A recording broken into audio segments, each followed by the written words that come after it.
I'm Amy from Doodle Dog Designs, and today I'm going to show you how to make an ornament out of a punch needle project. Let's get started. To make the ornament, you're going to need your finished punch piece, a piece of felted wool cut to the same size as your finished piece, and a piece of ribbon for a hanger, and a piece of thin cardboard that's just a little bit smaller. That adds a little bit of stabilization to it. And you also need basic sewing supplies.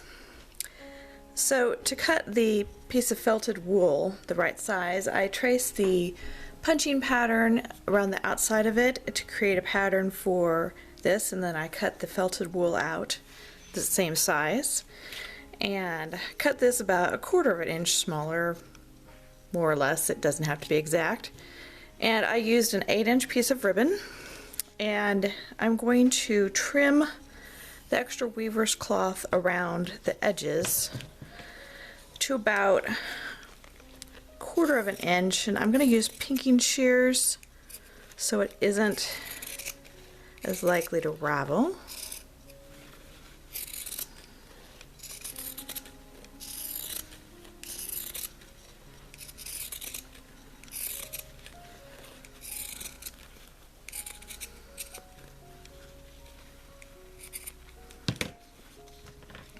And then I'm going to clip in the inside corners here, and then I'm going to press it with my iron, all the excess to the back. Okay, so now I have pressed all the empty weaver's cloth to the back, so I have it all ready to go.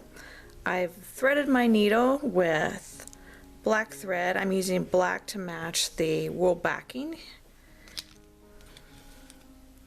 You want to layer the punched piece and the wool backing, and I'm going to add in my other pieces later when I get to that point, but for now I'm just going to start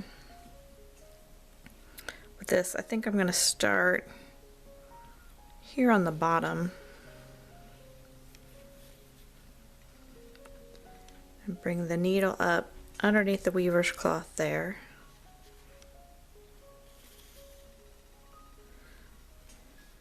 Okay, you're going to put the needle in through the edge of the weaver's cloth there and pick up the edge of the wool.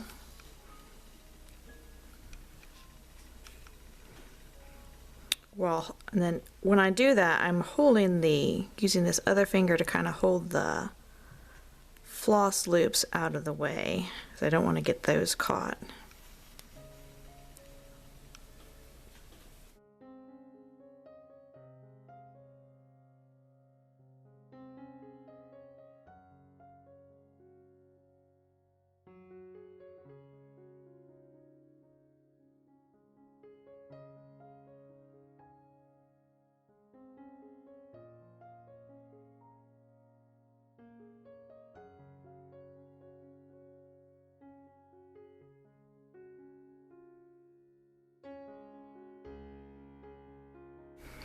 As you can see, as you go along, the sewing it like this kind of brings the edge of the wool over and covers the edge of the weaver's cloth.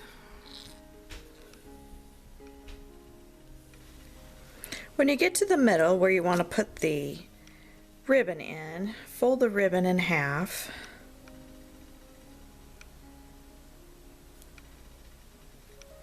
And stick it in between the two layers,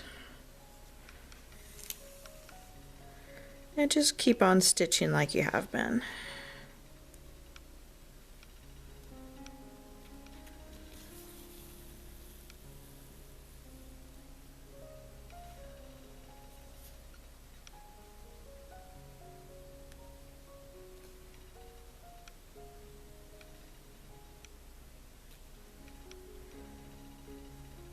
Now you'll need to go back and forth a few times till you get around the ribbon.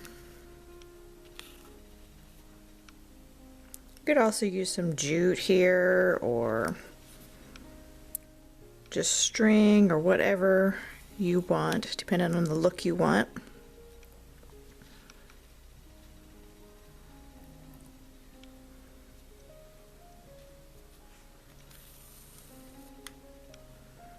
And then keep going around. When you get back around far enough, you want to go ahead and slide your cardboard in. You could put it in at the beginning, but I think it's easier to wait until you get close to the end because it kind of wants to slide out. When you get back to the end, you want to tie it off, and then I like to bring the needle back up into the back a little bit and then cut it off so you don't have a loose thread there at the edge. And it's finished. Here's a few of the other ornaments that I have made. As you can see, you can take about any shape and make it into an ornament. I love to see the ornaments that you create. I'll see you next time. Bye!